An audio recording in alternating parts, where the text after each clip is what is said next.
Então eu gostaria que os irmãos me acompanhassem em uma meditação em Efésios, no capítulo 6.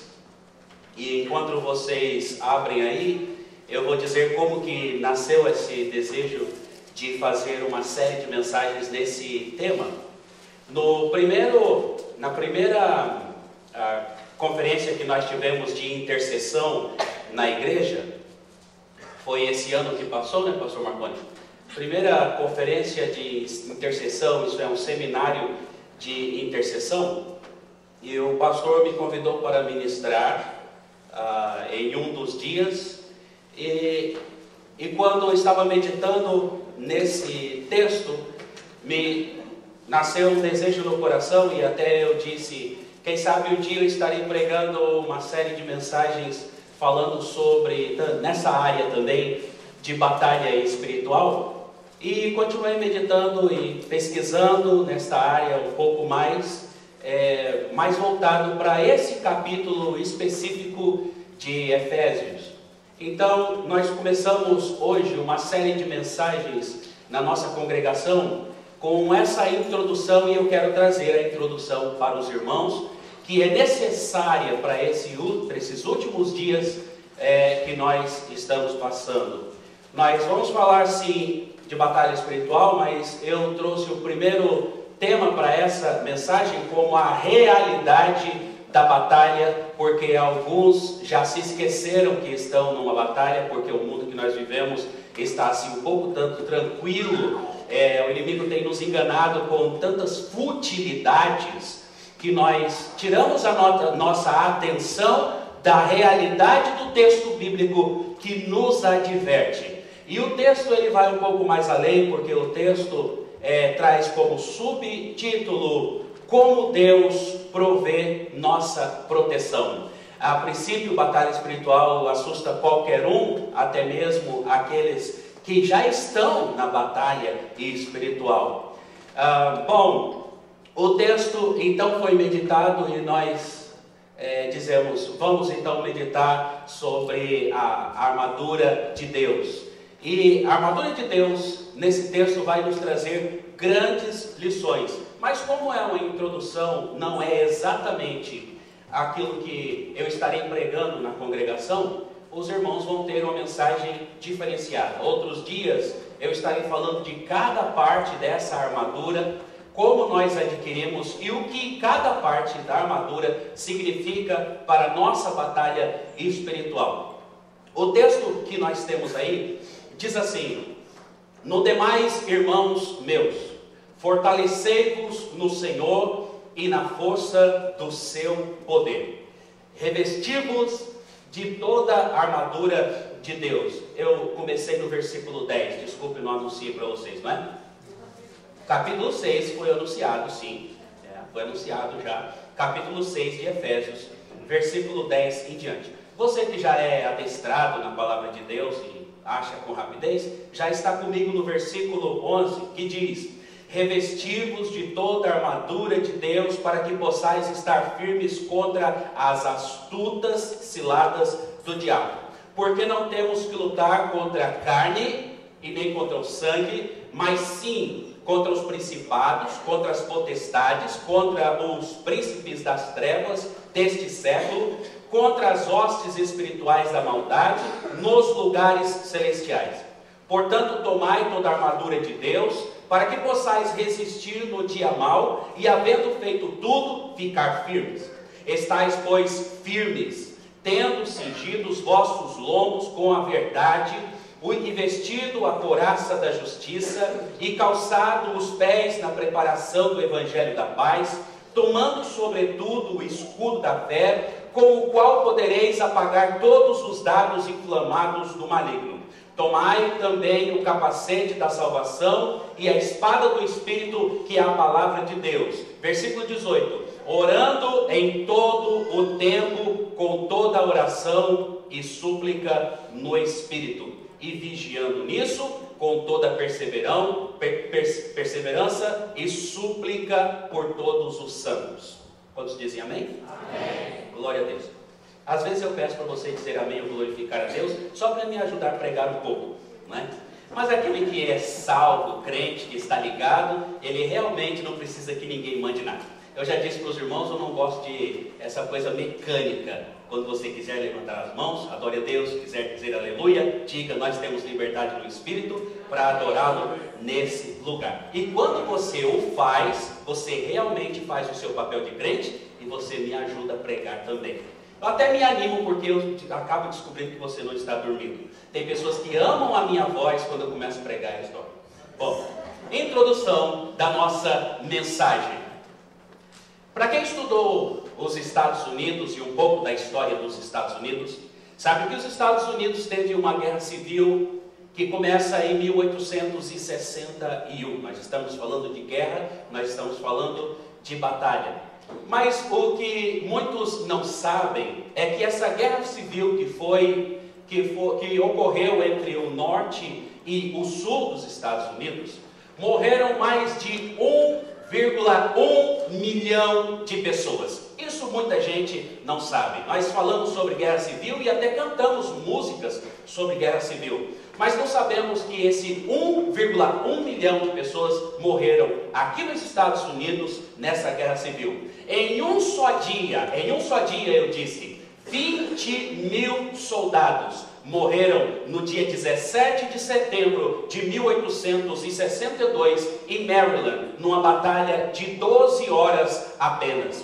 O que acontece é que o norte, que era comandado pelo general George McClellan, ele acaba conseguindo parar o general do sul, que era o general Robert E. Lee, que por coincidência ou descobriram mais tarde que ele realmente tinha as melhores estratégias para vencer uma batalha. Ele é o melhor estrategista de todos. Mas o general do norte consegue parar o general do sul, general Lee, somente por uma razão. Porque dois soldados descobriram os planos secretos do general Lee e roubaram esses planos e trouxeram para o general do norte, o que acabou descobrindo todo o projeto e acabou conseguindo vencer, porque ele estuda o projeto de batalha do general do sul. O que acontece é que nós também recebemos nesse texto um projeto para vencer o inimigo.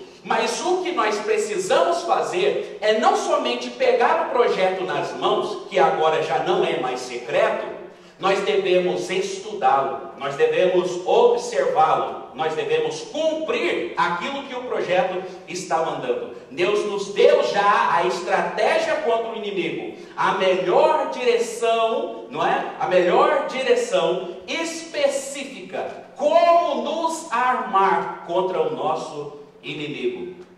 Se o general George McClellan não tivesse estudado os planos, certamente ele teria perdido a batalha. Essa batalha começou, na verdade, um ano antes, no ano 1861, quando ocorre a primeira batalha. O povo esperava que ia ter um entretenimento, quando no dia 25 de julho de 1861, eles começaram a se juntar nas colinas, ali na Virgínia, no local chamado Manassas Junction, na Virgínia, 25 milhas de Washington. E o que você percebe é que a história registra algo estranho para uma batalha. Ali estavam mulheres com guarda-sóis, lençóis para se colocar no chão, e até lancheira de piquenique, esperando que fossem ver alguma coisa como entretenimento. Ali eles se assentaram, mas não esperavam que no final dessa batalha eles não teriam mais fome, não teriam mais desejo de nem olhar para a comida, pois o que resta depois dessa batalha são milhares de pessoas mortas ali à sua frente. Restaram tiros, gritos, horrores, tudo isso não era esperado por eles. Muitos pensam que a guerra, na verdade, é um glamour, até que não morra alguém da nossa família, ou até que não morra alguém que realmente importa para nós. O que acontece é que a guerra é uma realidade sangrenta. Nós ouvimos o texto nós lemos o texto nos mostrando que nós estamos em uma guerra. O que acontece é que essa guerra está passando desapercebida. Muitos estão hoje em dia na igreja, como aconteceu nessa época, montando barracas de piquenique e esperando que alguém venha cantar, dançar bonito, pregar bonito, para que nós saiamos contentes. Saiamos também com o buchinho cheio, porque nós temos uma boa comida. Crente gosta de comer, mas nós nos esquecemos que nós não estamos num momento de entretenimento, nós não estamos num momento de sociabilidade somente. Nós estamos realmente diante do inimigo que está observando e esperando o seu primeiro deslize, esperando a primeira vez que você perca a sua atenção desse campo de batalha. Quando você pensa que está tranquilo, o inimigo então pode te atacar. Muitos estão, na verdade, desapercebidos, então pensando que a guerra pode durar pouco tempo. E o que acontece é que, como aquelas pessoas que estavam na guerra não pensavam que aquela guerra iria durar 5 anos. Eles estavam ali pensando que rapidamente ia acabar, e por 5 anos milhares de pessoas morreram. Você encontra no texto que nós lemos, a primeira coisa que você encontra é o chamado para a batalha, que está aí nos versículos 10 e versículo 12. Eu deixei o texto bem à mostra para que eu possa acompanhar com vocês. O chamado para a batalha, do versículo 10 ao versículo 12 diz: no demais, irmãos meus, fortalecei-vos no Senhor e na força do seu poder. Revesti-vos de toda a armadura de Deus, para que possais estar firmes contra as astutas ciladas do diabo. Porque não temos que lutar contra a carne nem contra o sangue, mas sim contra os principados e potestades, contra os príncipes das trevas do século, contra as hostes espirituais da maldade nos lugares celestiais. O interessante, irmãos, é que aqui nós temos um chamado que há muito tempo o cristão tem conhecimento disso, mas muitas vezes perdeu a consciência. Como, pastor Ronaldo, que você explica isso? Quando eu era mais novo como cristão, e há muito tempo atrás, o povo tinha consciência do bem e do mal que estava guerreando. Isso é, eles pensavam assim: nós temos Deus e nós temos o céu de um lado ao nosso favor, mas nós temos o diabo e nós temos o inferno, que está todo revoltado contra nós. Hoje nós seguimos a nossa vida, o nosso cotidiano, sem essa consciência. Se você pode perceber, nós estamos muito alegres, esperando somente que o verão chegue. Isso pode nos chamar a atenção para o nosso corpo físico, mas nós não podemos nos esquecer que enquanto nos alegramos, o inimigo está tentando nos caçar. Nós podemos sim nos aproveitar o nosso tempo, mas sem se esquecer que cada passo seu, o inimigo vigia, e você não deixe de ser cristão. Eu estava falando em outra mensagem que nós não somos cristãos somente por um momento, mas nós somos 24 horas por dia. E não é somente nesse texto que a Bíblia nos adverte que nós estamos em uma batalha. Não é somente em Efésios 6, de 10 a 12. Mas em 1 Coríntios, no capítulo 16, versículo 13, para aqueles que gostam de anotar: vigiai, estar firmes na fé, portai-vos varonilmente e fortalecei-vos. Ainda em 1 Timóteo, no capítulo 1, versículo 18: este mandamento te dou, meu filho Timóteo, que segundo as profecias que houve acerca de ti, milite por esta boa milícia. Isto quer dizer, se estava sendo profetizado para o ministro de Deus, é certo que nós, pastores, somos ministros do Senhor, e essa profecia vale para nós também. Nós estamos ministrando como Timóteo. Nessa milícia, nós devemos militar como militamos em uma guerra. 1 Timóteo 6 e 12, milita a boa milícia da fé, toma posse da vida eterna, para a qual também foste chamado, tendo já feito boa confissão diante de muitas testemunhas. Também em 2 Timóteo capítulo 2, versículo 3 e versículo 4. Tu, pois, sofre as aflições como bom soldado de Jesus Cristo. Ninguém que milite se embarace com os negócios dessa vida, a fim de agradar aquele que alistou para a guerra. Esses textos estão nos advertindo que a batalha é real e o próprio Deus está registrando na palavra do Senhor em vários textos que nós estamos sendo chamados para uma batalha. Mas por que o texto está nos dizendo, então nos adverte a ser fortes, se realmente não existe uma batalha?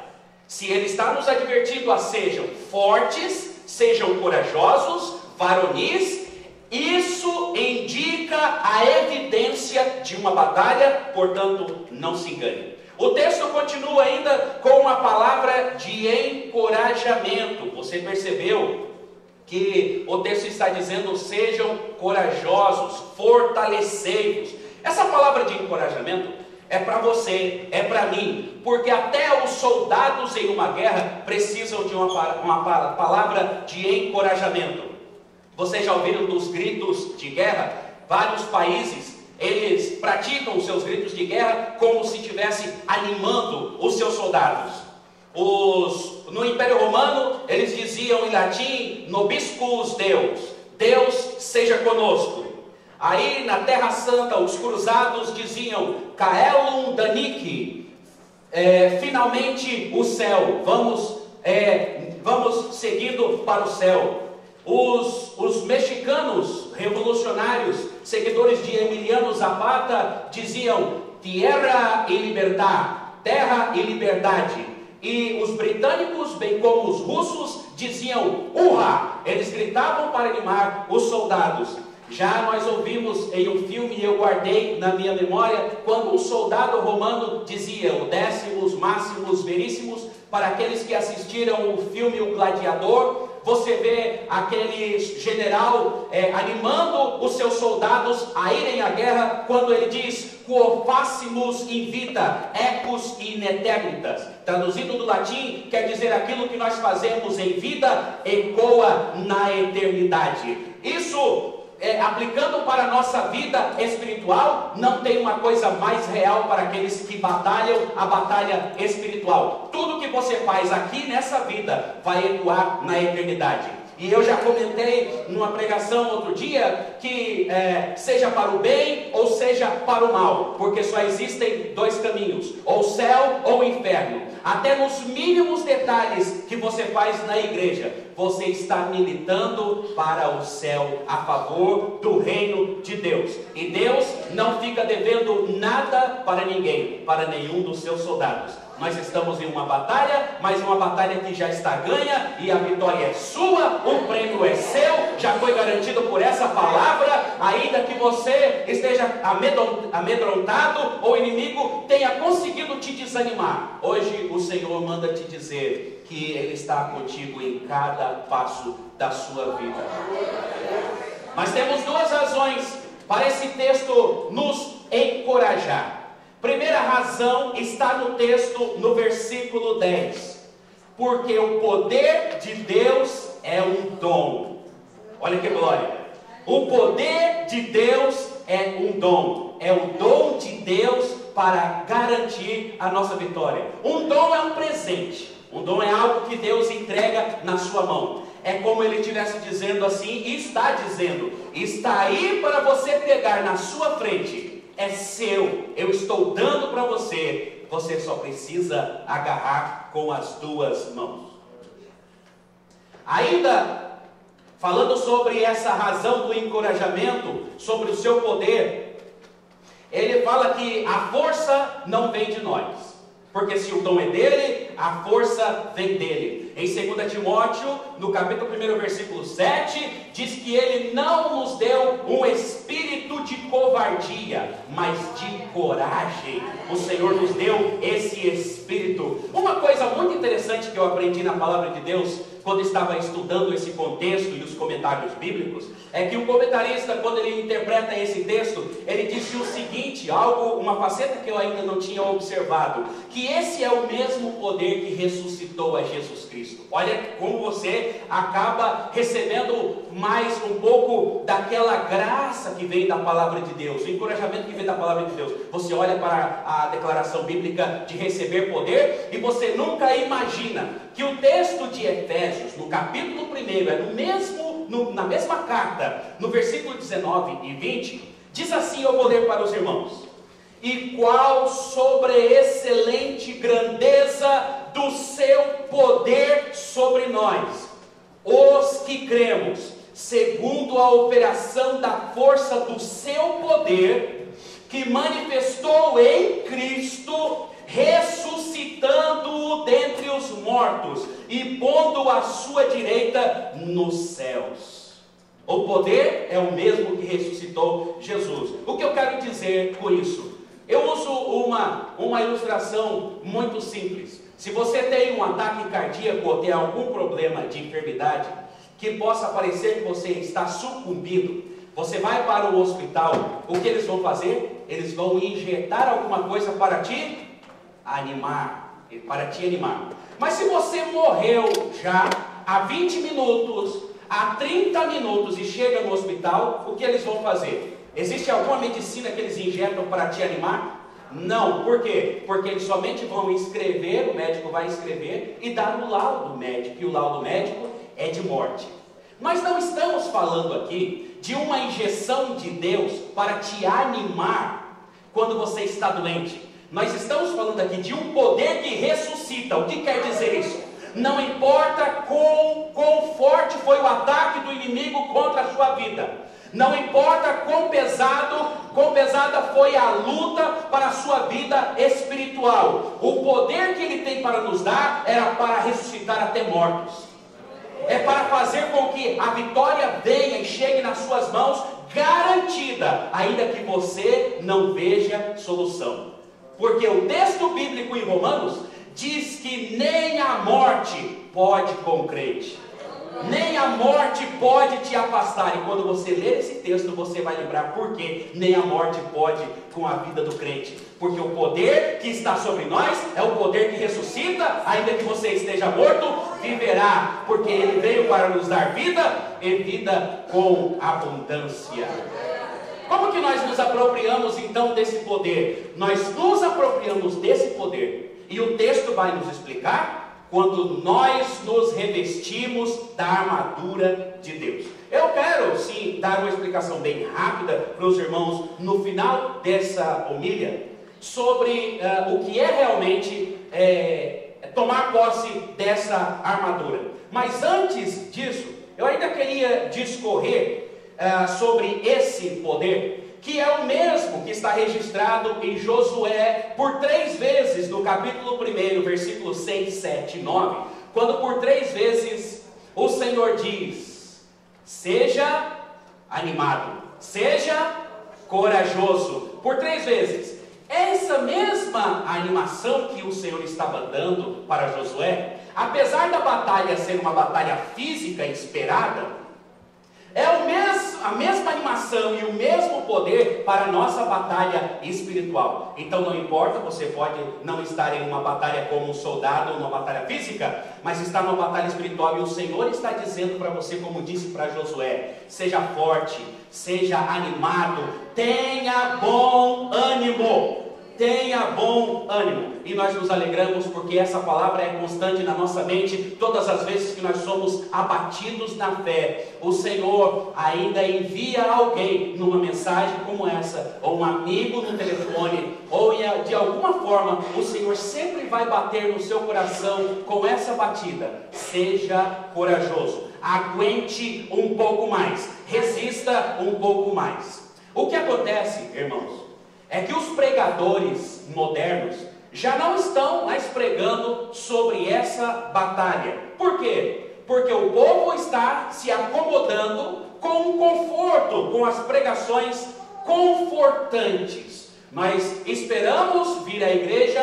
para receber, nós esperamos vir na igreja para ter um consolo e um conforto. O consolo que o Senhor está querendo te dar hoje é o seguinte: primeiro, te advertir que você está na batalha, mas a batalha está nas suas mãos. O Senhor tem o controle dessa luta. Isso é confortante para nós, mas nós não podemos deixar a advertência de lado. Muitos que pregam uma mensagem soft, uma mensagem de conforto, eles acabam deixando de lado os textos que realmente falam de batalha. Eu já li alguns textos aqui para que nós pudéssemos acordar com relação a isso. Mas quando nós recebemos um evangelho muito soft, muito light, nós acabamos pensando que a nossa vida é somente conforto, e nós nos esquecemos do texto de João 16:33, que diz: no mundo tereis aflições, mas é muito bom escutar o mestre nos advertindo, porque todas as vezes que ele nos adverte, ele traz o conforto juntamente com isso. Porque ele está querendo dizer: fique alerta, mas saiba que eu estou contigo. Fique alerta, você está numa batalha, mas saiba que eu já venci essa batalha. No mundo tereis aflições, mas tem de bom, porque eu venci o mundo. Muitos acabam completando o versículo dizendo que em vós vencereis também. Não está no texto, mas subentende-se que realmente você é vitorioso juntamente com Jesus. Então a primeira razão de ser encorajado é por causa do seu poder, e a segunda razão de ser encorajado é por causa da garantia de permanecer em fé. O texto diz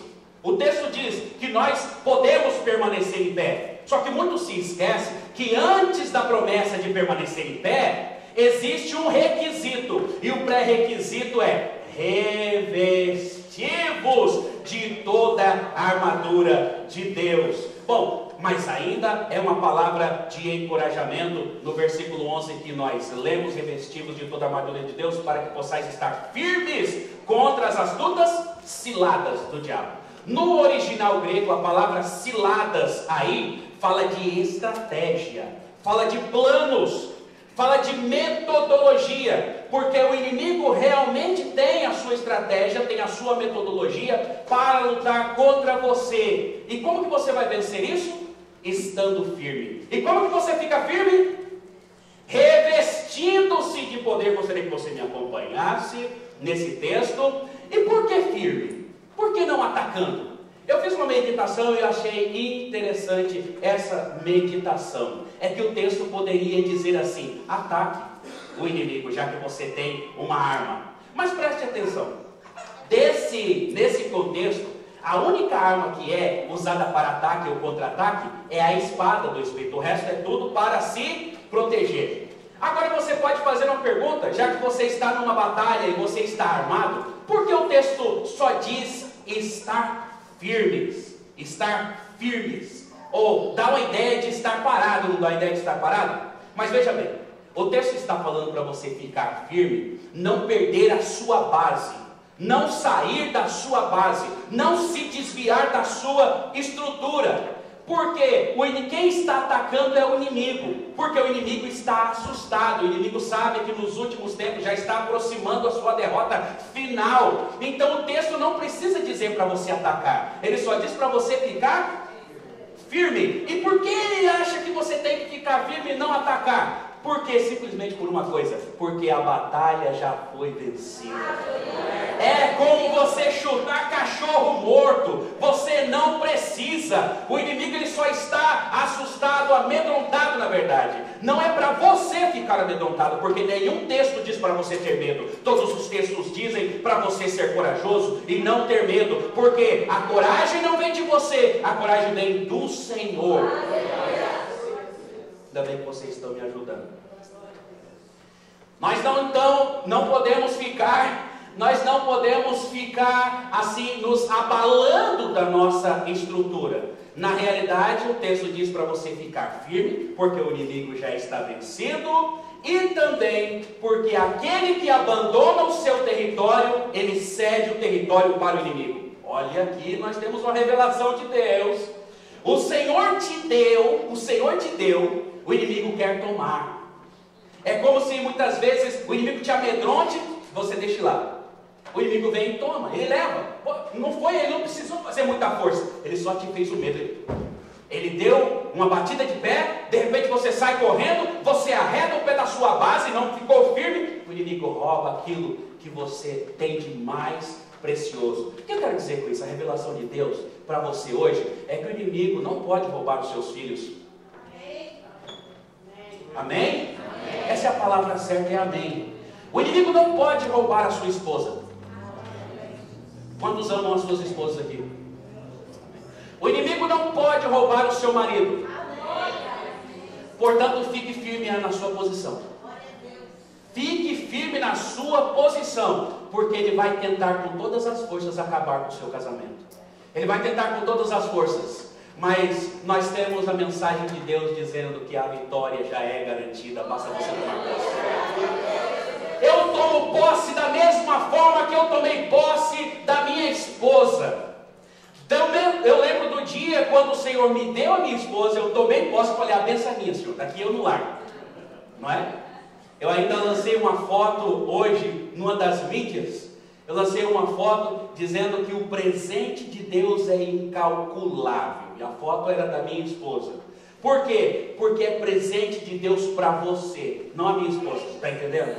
A sua esposa é presente de Deus para você, não é? Tome posse do seu presente, não do meu. O meu está garantido, amém? Então, glória a Deus, porque da mesma forma que eu tomei posse, seguro, com todas as minhas forças do presente que Deus me deu, você também não deve abrir mão daquilo que Deus te deu. É como se Deus estivesse mandando abrir um parênteses e falar para as famílias. Deus sempre faz essas coisas, porque o Senhor sabe da batalha que você está passando. Ah, pastor, mas fala para mim também. Deus vai te dar. Deus tem o melhor para você que ainda não tem. É só você ficar firme. Você vai ficar? Não arrede daí, não saia daí. Porque todas as vezes que nós nos afastamos um pouquinho do Senhor, o inimigo vem com os seus pratos. E os seus pratos parecem ser bonitos, lindos, à primeira vista. Mas depois você vai sentindo um mau cheiro. Com pouco tempo aquilo apodrece. Com pouco tempo aquilo vai te causando problemas. Mas a bênção que o Senhor dá não acrescenta dores. Você pode orar um pouco mais. Você pode esperar um pouco mais. Quando o Senhor te der, você vai cantar o cântico da vitória e vai falar, valeu a pena, Senhor. Valeu a pena esperar, Senhor. Coloque o seu filho nos seus joelhos, orando pelos seus filhos, porque o dia que você alcançar a vitória, você vai dizer, valeu a pena, Senhor, noites perdidas de sono. Mas não é só os filhos, não. Todo tipo de bênção que você espera, Deus tem o prazer de agraciar os seus filhos. Todo tipo de bênção que você espera, Deus tem para te dar. E se não é da vontade dele, é porque isso é o melhor para você. Entenda isso. Você tem que entender a resposta não do Senhor. Porque muitas vezes ele pode dizer espera, mas muitas vezes ele pode dizer não. Mas quando ele vem com sim, pode saber que a bênção é muito grande. Muito bem, nós temos então, na continuidade, uma palavra de explicação. Primeiro nós tivemos uma palavra de conforto, e depois nós temos uma palavra de explicação. Nós lutamos aqui no texto do capítulo 6, que nós estamos, no versículo 12, nós temos então que esclarecer uma coisa, porque o Paulo nesse texto ele está tentando explicar uma coisa partindo de uma negação, que isso é muito comum nas escrituras, e eu uso muito esse método quando eu estou pregando. Se você quiser descobrir uma coisa, o que uma coisa é, primeiro você tem que descobrir o que ela não é. Depois que você eliminou aquela questão de o que a coisa não é, você vai ter mais espaço para descobrir o que ela é. Então, no texto, nós queremos descobrir contra quem exatamente nós estamos lutando. E aqui você vai perceber que existem muitas pessoas que estão enganadas. No versículo 12, nós vamos ler de novo esse versículo. Diz assim, porque não temos que lutar contra a carne nem contra o mas sim contra principados e contra potestades, contra os príncipes das trevas desse século, contra as hostes espirituais da maldade nos lugares celestiais. Paulo começa então definindo contra quem não estamos lutando. Eu quero trazer nesse texto um esclarecimento para os irmãos, que todo confronto físico em todo confronto físico, existe uma raiz espiritual. Quantos acreditam nisso? O texto vai mostrar isso, a história vai mostrar isso, a história de Israel, a história bíblica, todo o texto bíblico vai mostrar que enquanto nós olhamos para a batalha física, nós nos esquecemos que por trás dela existe um campo bem mais amplo do que aquilo que nós estamos imaginando. Eu quero te dar um exemplo. No trânsito, o inimigo pisa no seu carro enquanto você está vindo para tomar a Santa Ceia do Senhor. Você dá atenção ao inimigo, uma pisadinha no seu calo no trânsito, alguém que te dá uma cortada, você tem a capacidade de dar a vazão, dar abertura de porta para o inimigo, abre o seu vidro e xinga aquela pessoa. O que você está vendo aí? Você está vendo um confronto físico, mas existe uma batalha por trás muito maior, algo muito mais complexo do que você imagina. O inimigo, com uma pitadinha da sua maldade, consegue fazer com que você se sinta mal e não participe da Santa Ceia. Quando você está saindo de casa, o inimigo dá, sabe aquela beliscadinha que às vezes o inimigo dá na sua esposa ou no seu marido? E você fala assim: puxa, mas tinha que ser logo quando eu estou saindo para a igreja. Sempre acontece alguma coisa quando eu estou saindo para a igreja. Você não podia deixar para falar isso depois, ou quem sabe a semana passada, uma semana depois. Não, mas tem que ser na hora de ir para a igreja. Por quê? Porque você está em batalha espiritual e você não descobre realmente que o foco não deve estar no físico, mas deve estar no espiritual. Você vai vencer quando você não perder o foco. Então, por trás então de qualquer conflito físico, nós temos uma raiz espiritual e devemos olhar as pessoas não com os olhos que nós olhamos, mas nós devemos realmente olhar o mundo espiritual e descobriremos o que o inimigo está fazendo no seu reino espiritual. Eu estava, ontem pela manhã, eu fui olhar uns livros, inclusive livro de poesia, nós comentávamos, né, pastor, sobre poesia, e eu falei, acho que eu vou comprar um livro, mais um livro, né? Mais um. Então, mais um livro de poesia, comprei aquele livro de poesia, mas do lado do livro de poesia, eu achei interessantíssimo uma pesquisa que depois de ter sido feita, surge um livro chamado The Sociopath Next to You. Esse livro, ele comenta sobre o assunto de que nós estamos dormindo porque grande parte dos nossos vizinhos, pessoas que moram do seu lado, tem a capacidade de fazer qualquer coisa para alcançar o seu objetivo.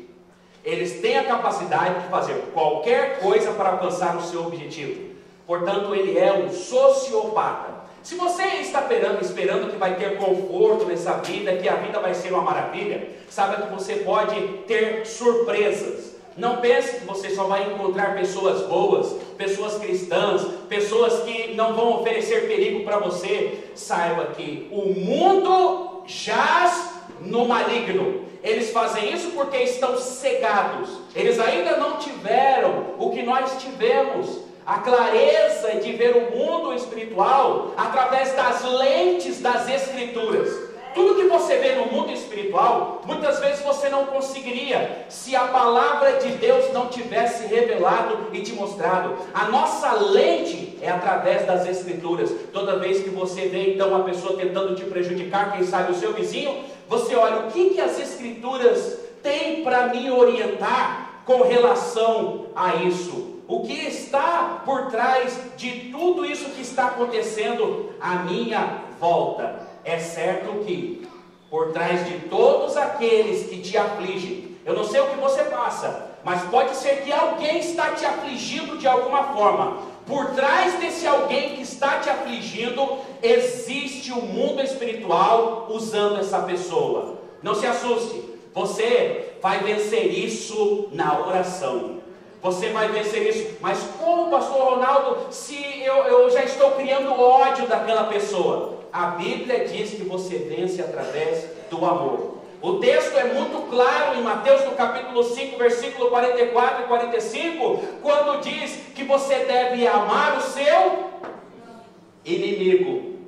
Você deve orar pelo seu inimigo. Você deve orar e interceder por aquele que te maltrata e que te persegue. Agora você entendeu que a batalha vai ser ganha de uma forma diferente. O inimigo tem as suas armas, mas a nossa arma é a arma que garante realmente a vitória e não a destruição. Ela recupera o seu inimigo e ela te livra de todas as afrontas do seu inimigo. Não pare de orar pelos seus inimigos.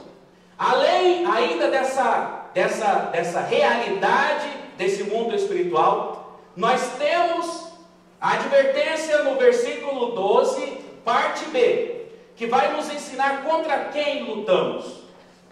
Martin Lloyd Jones, ele escreve um livro sobre batalha espiritual, eu tenho em casa, e nesse livro ele escreve dizendo: o grande problema do mundo hoje, e infelizmente da igreja, é que eles sabem tão pouco sobre o diabo e os seus principados. Muitos professores, com relação à santidade e à santificação, nunca mencionam o diabo e os seus poderes de forma alguma. O problema é referido como se fosse algo somente da natureza humana.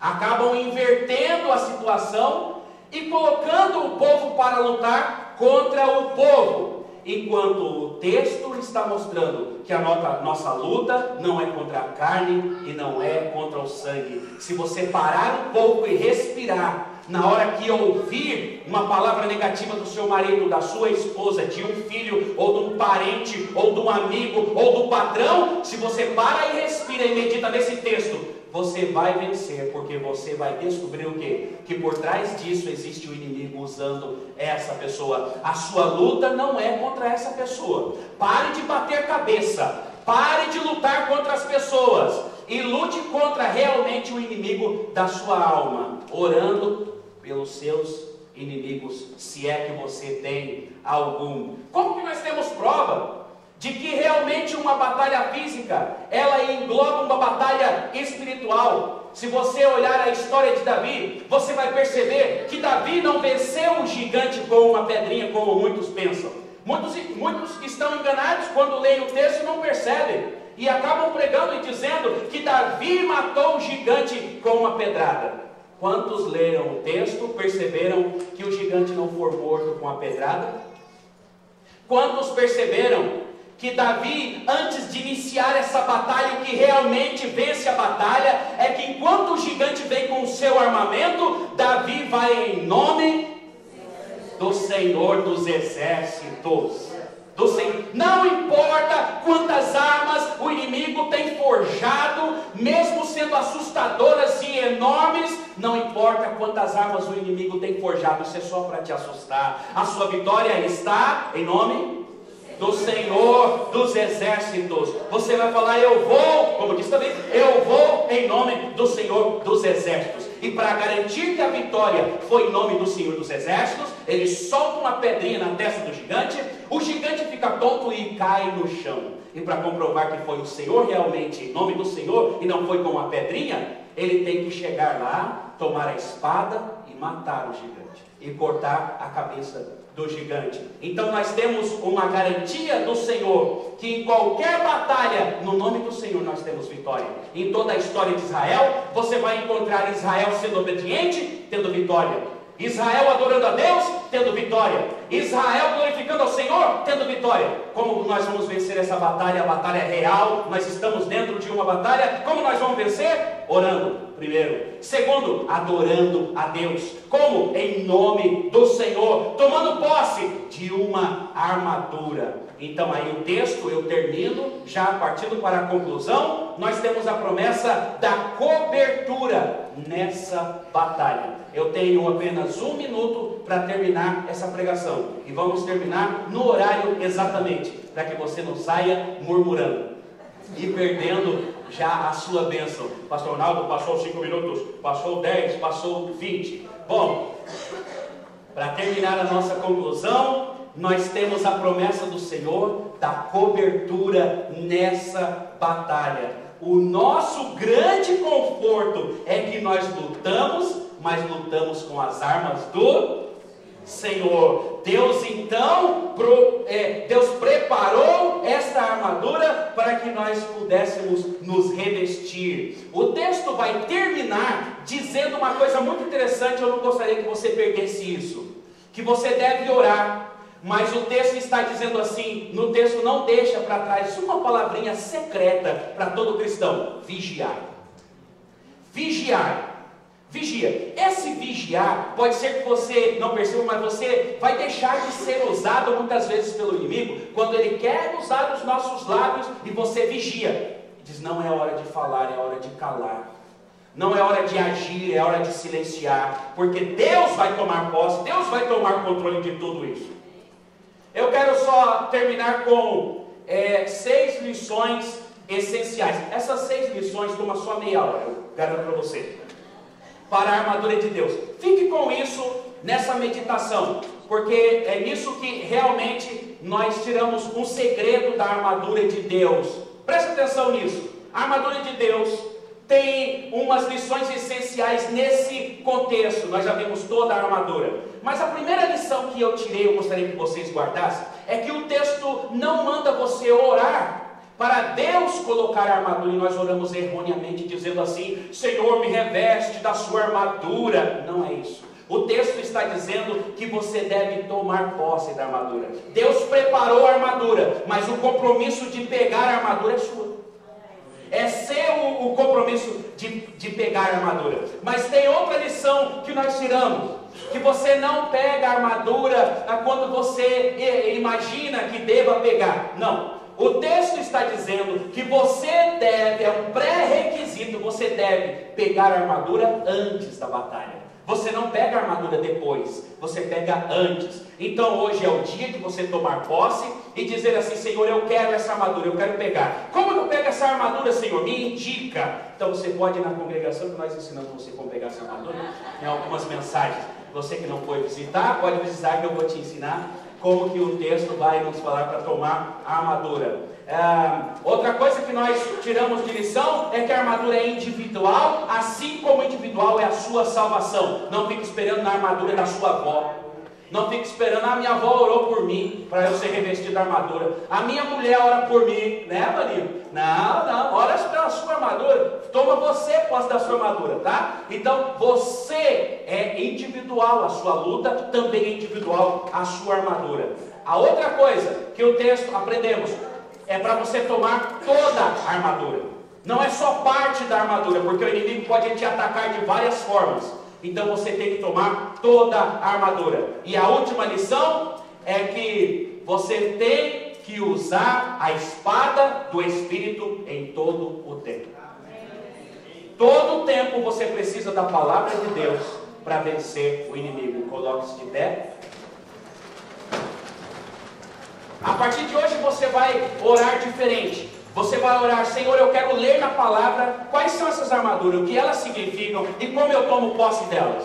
Como eu pego essa armadura, Senhor? Porque o texto está dizendo que você que deve tomar posse dessa armadura. É você que tem que se revestir dessa armadura, porque cada uma significa uma coisa. Quantos querem vencer a batalha? A batalha já foi vencida, meu querido. É só tomar a armadura. Amém? Por isso, isso é confortante para nós ou não, como servos de Deus? Ninguém vai tomar o que Deus te deu se você não entregar na mão do inimigo. E eu quero orar por você por uma bênção ainda maior. Feche os seus olhos. Senhor Deus e Pai todo misericordioso, nós te glorificamos por essa mensagem, por essa palavra. Nós te glorificamos por essa preparação para uma grande batalha. Nós te agradecemos pelo conforto de saber que o Senhor já venceu. Nós te agradecemos por ter o conforto de saber que o Senhor preparou as armas. Nós temos o conforto de saber que o Senhor é quem nos dá o poder e a força para permanecer firmes. Nós te agradecemos porque a sua presença é real no nosso meio e porque o Senhor é quem nos reveste e nos enche do seu Espírito. Assim nós oramos para a vitória de cada um, na sua família, no seu trabalho, em todas as áreas da sua vida. Que o Senhor te prospere e que o Senhor te dê vitória. Aonde você estiver passando problema, o Senhor vai colocar as mãos agora e a vitória é garantida em o nome do Senhor. E nós dizemos em o nome do Senhor Jesus, amém e amém.